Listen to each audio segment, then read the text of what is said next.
कि हो गई है पीर पर्वत सी पिघलनी चाहिए, इस हिमालय से भी अब कोई गंगा निकलनी चाहिए। आज ये दीवारें पर्दों की तरह हिलने लगी, शर्त लेकिन थी ये बुनियाद हिलनी चाहिए। सिर्फ हंगामा खड़ा करना मेरा मकसद नहीं, हम सब मिलकर हंगामा कोई खड़ा कर रहे हैं, ये काम थोड़े नहीं होगा। सिर्फ हंगामा खड़ा करना मेरा मकसद नहीं, मेरी कोशिश है ये सूरत बदलनी चाहिए। और मेरे सीने में ना सही, तेरे सीने में सही हो कहीं भी, मगर ये आग जलनी चाहिए। और चूंकि किसी भी मीटिंग का, चूंकि हम तो एक अध्यापक हैं और उस किताब को अगर प्रस्तावना से लेकर कंक्लूजन तक आप लेकर चलते हैं तो ये समझ में आता है कि अगर उस किताब के आपने 2-3 अध्याय छोड़ दिए और उपसंहार यानी उसका निष्कर्ष जिसको कंक्लूजन कहते हैं वो आप ढंग से पढ़ लें, अच्छे से पढ़ लें, पढ़वा लें किसी से, तो मुझे लगता है कि उसका सार हमें समझ में आ जाता है। तो चूंकि इस मीटिंग के जिला संगोष्ठी के हम अंतिम पड़ाव पर हैं और वो कड़ी अब आ चुकी है। जिन लोगों ने इस कार्यक्रम को शुरू से सुना, बीच में से सुना, लेकिन अंतिम निष्कर्ष जब हम सुनेंगे अपने राज्य अध्यक्ष के माध्यम से, जो कि इस काम में बड़े माहिर हैं, आज तो उन्हें अध्यक्षता भी कर रहे हैं, हमारे बीच में बैठे सब वक्ताओं को उन्होंने सुना भी है। आपसे पहले तो हमें कभी कभी ऐसा भी महसूस हुआ कि उनको डायरेक्ट हमने सुना, तभी हमें बड़े जो है अपने आप को गौरव महसूस करवाते हैं कि कितना अच्छा और कंक्लूड करके उन्होंने दिया। लेकिन आज तो सारे वक्ताओं का जो डेटाबेस है उनके पास पहुंच गया है, तो अब देखते हैं कि हमें अब क्या मिलने वाला है अंतिम पड़ाव पर। तो मैं आमंत्रित करना चाहूँगा अपने राज्य अध्यक्ष मूल निवासी सुरेश गौतम जी, जो मक्कम के राज्य अध्यक्ष की वो आए और अध्यक्षता कर रहे हैं इसको कार्यक्रम को कंक्लूड करें। धन्यवाद सर।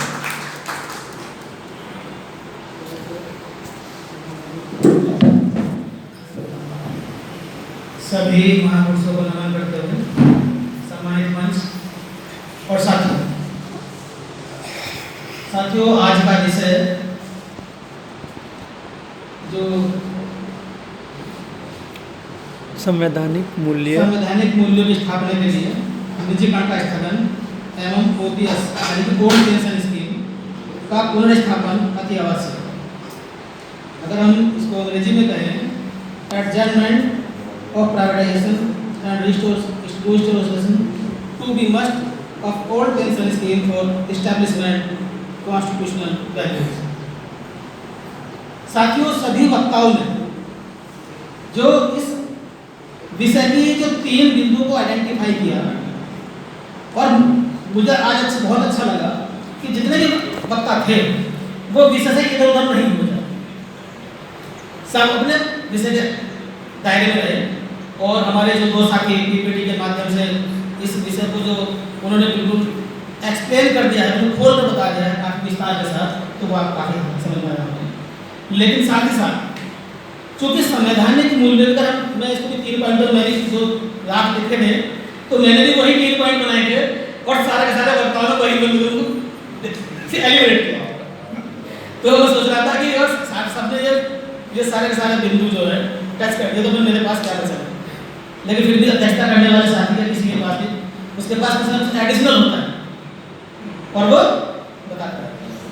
तो जो साथियों ने जो कॉन्स्टिट्यूशनल वैल्यूज बताई, मैं इसको डिफरेंट तरीके से बताता हूँ। डिफरेंट तरीके मतलब मैं उनको 2 पार्टों में करता हूँ, क्योंकि हम किसी भी देश अथवा राष्ट्र, ये 2 जो शब्द हैं, कॉमनली लोग इन दोनों शब्दों को एक ही मानते हैं। देश को राष्ट्र एक ही मतलब काउंट करते हैं, जबकि ये बिल्कुल अलग अलग चीजें हैं। दूसरा, कॉन्स्टिट्यूशन, इसको समझना बहुत जरूरी है। लेकिन कॉन्स्टिट्यूशन की जो वैल्यूज हम बात कर रहे हैं, संवैधानिक मूल्यों की अगर हम बात कर रहे हैं, तो किसी भी देश में, तो देश क्या होता है? देश दुनिया के मानचित्र में जो पॉलिटिकल ज्योग्राफिकल एरिया होती है, यानी कि भौगोलिक एरिया होती है, उसको दुनिया में देश कहा जाता है। और देश के बाद अगर हम कहते हैं कि जब देश राष्ट्र बनता है, तो उस भौगोलिक क्षेत्र में रहने वाले जो नागरिक, जो लोग हैं, उनके की जो स्पिरिट है, जो भावना है, उस क्षेत्र के प्रति प्रेम और निष्ठा का जो समागम होता है, तब वो राष्ट्र होता है। साथियों, राष्ट्र और हम देश की अगर हम बात करते हैं तो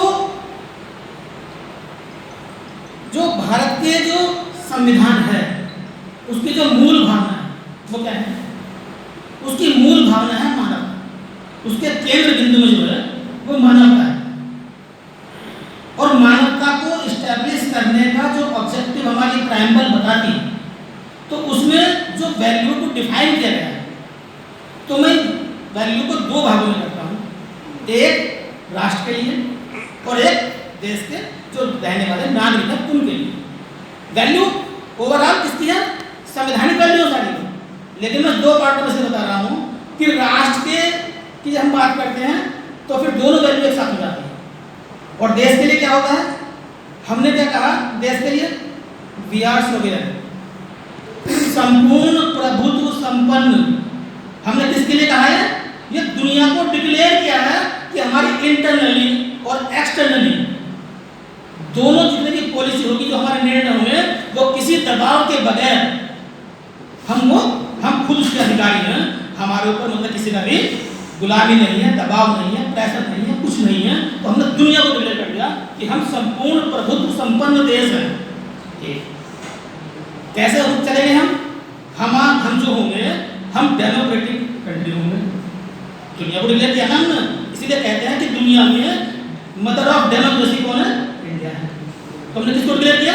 पूरी दुनिया को। क्या होगी? हमारी जो आर्थिक नीति होगी, जो इकोनॉमिक पॉलिसी होगी, वो कौन सी होगी? वो समाजवादी होगी। पर दूसरा होगा सेक्युलर होंगे हम, डिक्लेयर किया हमने दुनिया को। तो ये जो हमारी कॉन्स्टिट्यूशनल वैल्यू हैं, ये किसको हम डिक्लेयर किया? हमने पूरी दुनिया को डिक्लेयर किया। फिर नागरिक ने क्या कहा? जो इस देश में रहने वाले नागरिक हैं उनमें क्या होगा? उसमें ह्यूमन वैल्यूज होगी, मानवीय मूल्य होंगे। तो मानवीय मूल्य और कॉन्स्टिट्यूशनल वैल्यू अगर हम दोनों को अगर मिक्स करते हैं तो ओवरऑल बनता है संवैधानिक मूल्य। क्या क्या होगी? फ्रेटर्निटी हमने बात की, सबसे लास्ट सत्ता, न्याय होगा, जस्टिस होगा, स्वतंत्रता होगी और लिबर्टी होगी और फ्रेटर्निटी होगी, भाईचारा। ये जो शब्द हैं इनको स्थापित करने के लिए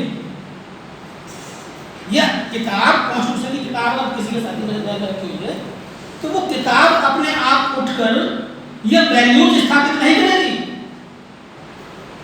यह किताब उठकर यह वैल्यूज स्थापित नहीं करेगी, बल्कि इस किताब के द्वारा जो डेमोक्रेटिक मैकेनिज्म उसने जिम्मेदारी लगाई है कुछ इंस्टीट्यूशन से, और उन इंस्टीट्यूशन के माध्यम से क्या होगा? ये वैल्यूज स्थापित, और ये इस वैल्यूज जब स्थापित होंगी तो फिर इस देश के प्रत्येक नागरिक का जीवन सुखी, संपन्न और आनंदमय होगा। ये भारतीय संविधान की मानवता का अंतिम उद्देश्य है, ये इसको बनाया। अभी साथियों मैं जब इस पर बात कर रहा था, ये केवल कॉन्स्टिट्यूशनल वैल्यूज ये केवल भारत के मूल निवासियों के लिए नहीं है, बल्कि उतनी ही कंपल्सरी प्रत्येक नागरिक के लिए है, चाहे मतलब वो अपर कास्ट का हो, मीडियम कास्ट का हो, लोअर कास्ट का हो और उसको लोअर कास्ट का हो, जितनी भी डाइवर्सिटीज हैं उन डाइवर्सिटीज में जीने वाले प्रत्येक नागरिक के लिए ये कॉन्स्टिट्यूशनल वैल्यूज क्या है? जीवन प्राण है। अगर ये वैल्यू स्थापित नहीं होती तो क्या होगा? इस देश में अराजकता होगी, शोषण होगा। जो कहते हैं ना सारी चीजें जो इतनी वैल्यूज आती हैं वो सारी होंगी। फिर हम बार बार कर रहे हैं कि हम संवैधानिक अधिकार चाहिए भारत के नागरिक, भारत के नागरिकों का अधिकार चाहिए। अधिकार किसको मिलते हैं? अधिकार मैंने भी कहा, ना तो वैल्यूज अपना आप स्थापित करती है किताब और ना ही अपने आप मिलते हैं। जो जागरूक होते हैं वो लेते हैं अपने अधिकार लेने पड़ते हैं, और लेता कौन है? लेने लायक लोग अगर संघर्ष करते हैं तब मिलते हैं, संघर्ष करने से नहीं मिलते। लेने लायक लोग संघर्ष करते हैं तब मिलते हैं। जो कहते हैं ना कि गधों का त्याग और बुद्धिमानों की बेईमानी। बेईमानी। ना वो समाज के काम आती, ना वो देश के काम आती, जिसे हम कह रहे हैं। मैं इसलिए कह रहा हूं, ये जो लेने लायक लोग जो पैदा होते हैं, लेने लायक लोगों को पैदा ना हो उसके लिए निजीकरण, शेम। निजीकरण लेने लायक लोग पैदा नहीं होते, क्योंकि आपके राइट्स को वो सीज करता है, आपके संवैधानिक अधिकार को सीज करता है, आपके संवैधानिक मूल्यों को प्रतिस्थापन होने से रोकता है। तो सिंपल सा बात हो गई कि निजीकरण ये केवल आपके सरकारी नौकरी तक सीमित नहीं है, बल्कि संवैधानिक अधिकारों को लेने से रोकने का सबसे बड़ा हथियार है, षड्यंत्र है। तो संविधान को की जो वैल्यूज उनको स्थापित करने के लिए कितना इंपॉर्टेंट है कि निजीकरण का स्थगन होना बहुत जरूरी है। संवैधानिक अधिकार को अगर लेना है तो इसका स्थगन रोकना है जी। साथियों, अभी मेरे साथियों ने कई ये डेफिनेशंस बताई और अभी तक हम पीपीटी पर हम देख रहे थे, तो निर्विरोध एक कंक्लूजन आया कि निजीकरण सरकार वाले स्वामित्व यानी कि मालिकाना हक, जहां जहां सरकारों का मालिकाना हक है, उस मालिकाना हक को निजी हाथों में सौंपने की प्रक्रिया जो है निजीकरण।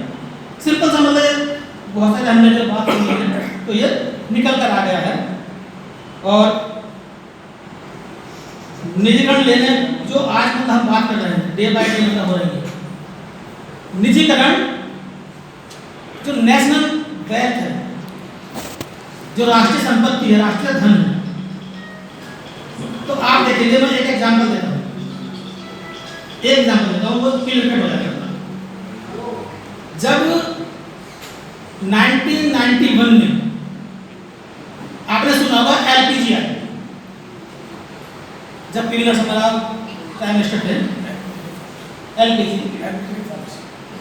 ये आर्थिक नीति जो है उनके रिफॉर्म करने के लिए एलपीजी है, लिबरेशन, प्राइवेटाइजेशन और ग्लोबलाइजेशन।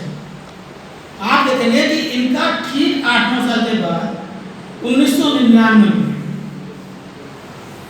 निजीकरण का दौर शुरू होता है, जो हमारे परिचय में लिखा था, हम साथियों ने लिखा था बैठे, कि बाल्को से स्टार्ट होता है। भारतीय एल्यूमिनियम कंपनी जो राष्ट्रीय कंपनी थी, उसका शुरुआत होती है और वो दौर चला। और प्राइवेटाइजेशन के लिए जो बाबा साहब कह रहे हैं कि देश के जितने भी हैवी इंडस्ट्रीज हैं, उनका बड़े बड़े संस्थान थे, बैंकिंग थी, इंडस्ट्रीज थी, उन सबका नेशनलाइजेशन हुआ।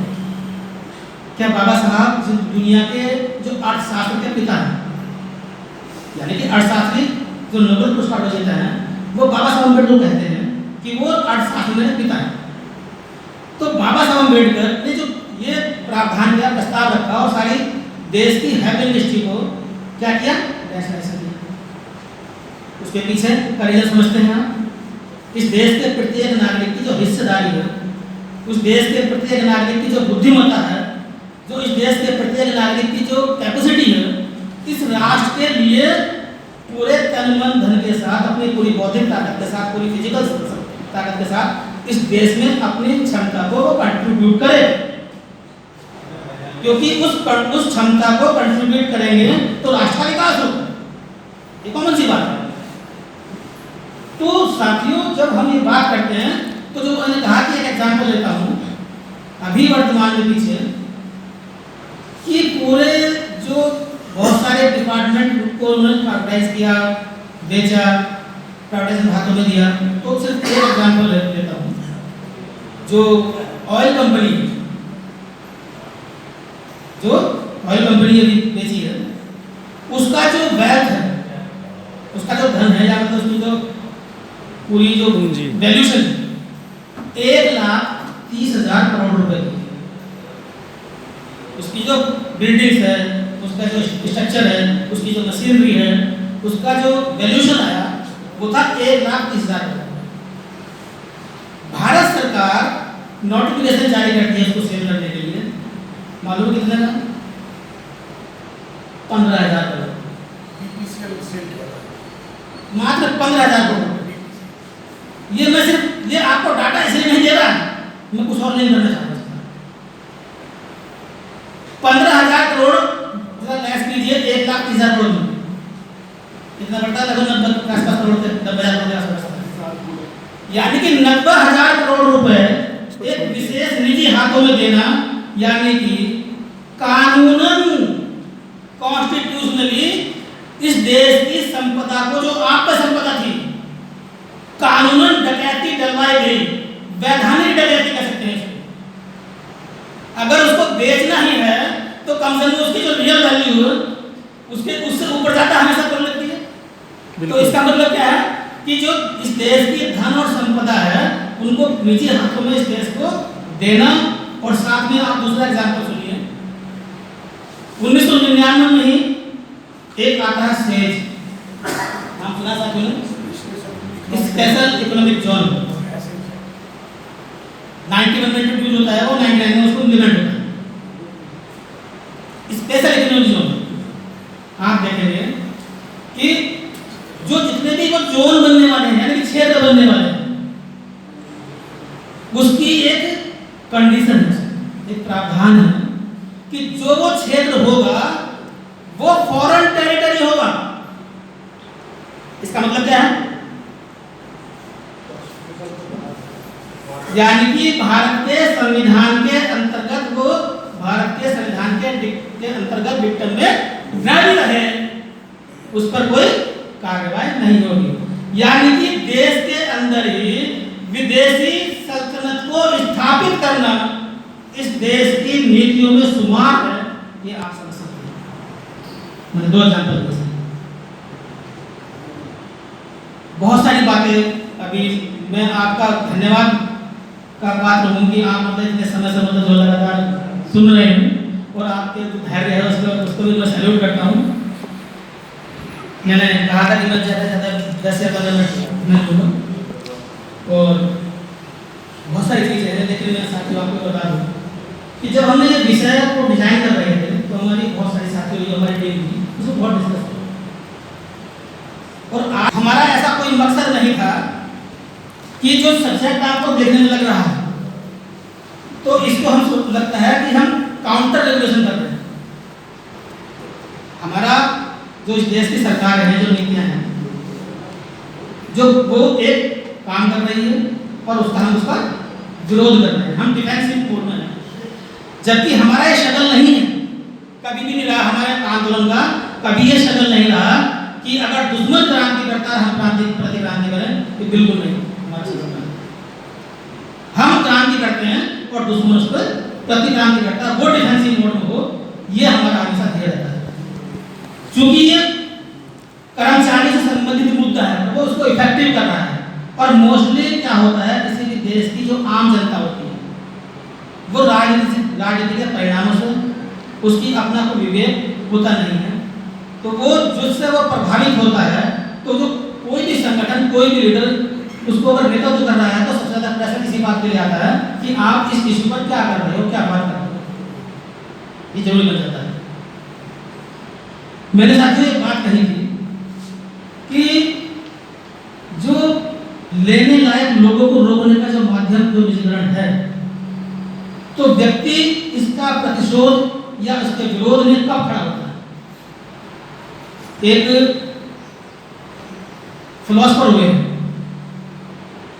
अब्राहम मैस्लो, आपने उसका नाम सुना? अब्राहम मैस्लो का जो जीवन का लाइफ का जो सिद्धांत है, तो वो क्या है? उसके 5 स्टेज में लोग कहते हैं ना कि क्रांति नहीं होती, दुश्मन अपना काम कर रहा है लेकिन लोग जो है चुपचाप सहन कर रहे हैं, बर्दाश्त कर रहे हैं, लेकिन बोल नहीं रहे, और कुछ मात्रा में बोल रहे हैं, जितनी मात्रा में बोलना चाहिए उतनी मात्रा में अपेक्षित परिणाम उसके नहीं निकल पा रहे, उतनी मात्रा में नहीं बोल पा रहे। तो